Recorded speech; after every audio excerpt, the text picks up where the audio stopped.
তোমাদের কবিরা গুনাহ থেকে ফিরে আসলে তোমরা যত সগীরা গুনাহ করেছো সকল সগীরা গুনাহ মাফ করে দেব।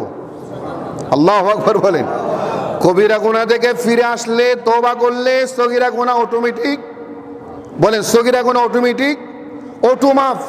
নুকাফির আনকুম সাইয়্যাতিকুম, তোমাদের সকল সগীরা গুনাহ, এখানে সাইয়্যাতিকুম মানে মিনাস সাগায়ের, সগীরা গুনাহ মাফ করে দেব।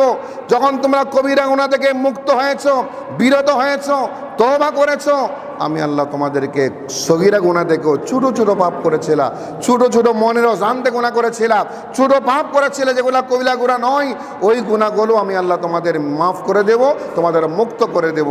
যেটা বলুন সুবহান।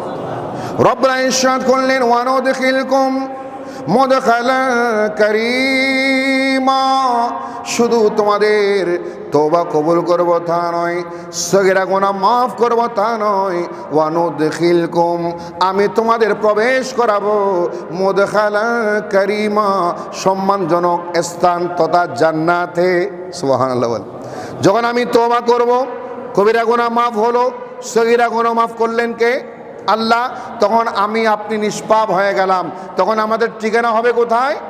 নুদখিলকুম মুদখালান কারীমা, তখন আমাদের ঠিকানা হবে জান্নাতে, আল্লাহর রিজামন্দিতে, আল্লাহর নেককার বান্দার তালিকায় নাম লেখা যাবে, নেককার বান্দার তালিকায় লিপিবদ্ধ হয়ে যাবেন, রেজিস্টার্ড হয়ে যাবেন।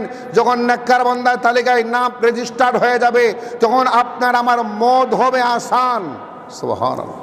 আপনার আমার মওত হবে আসান, আপনার আমার মৃত্যু হবে ঈমানি মৃত্যু, আপনার আমার মৃত্যু হবে ঈমানের সাথে, কালেমার সাথে, আল্লাহর নবীর দিদারের সাথে।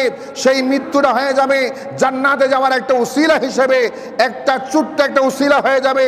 সেই মওত তখন আমার আপনার জন্য, মুমিনের জন্য, তওবা কবুল হওয়া মানুষের জন্য কষ্টদায়ক হবে, কষ্টদায়ক হবে না। একবার একটা পিঁপড়া কামড় দিলে যেমন মনে হয় তেমন মনে হবে আপনি এই জগৎ থেকে ওই জগতে চলে গেলেন, দুনিয়া থেকে জান্নাতে চলে গেলেন, ক্ষণস্থায়ী জীবন থেকে চিরস্থায়ী জীবনে চলে গেলেন। যেটা বলুন সুবহান। আর সেই চিরস্থায়ী জান্নাত যেটা, ওখানে সুখ ছাড়া কিছু নেই, সুখ ছাড়া, আনন্দ ছাড়া, বলেন আনন্দ ছাড়া কিছু নেই। জান্নাত হচ্ছে এমন একটা ঠিকানা মুদখালান কারীমা, যেখানে আপনার শুধু আনন্দকে আনন্দ, ওখানে ওখানে কষ্ট নাই, ওখানে দুঃখ নেই, ওখানে পেরেশানি নেই, ওখানে কোনো টেনশন নাই, কোনো চিন্তা নাই, টেনশন মুক্ত একটা জীবন, জান্নাতি জীবন। আল্লাহু আকবার বলেন। পেরেশানি মুক্ত জীবন আমরা চাই কি না? প্রতিটি মানুষকে আপনি জিজ্ঞেস করেন, একেবারে টপ লেভেল থেকে নিম্ন লেভেল পর্যন্ত সকলকে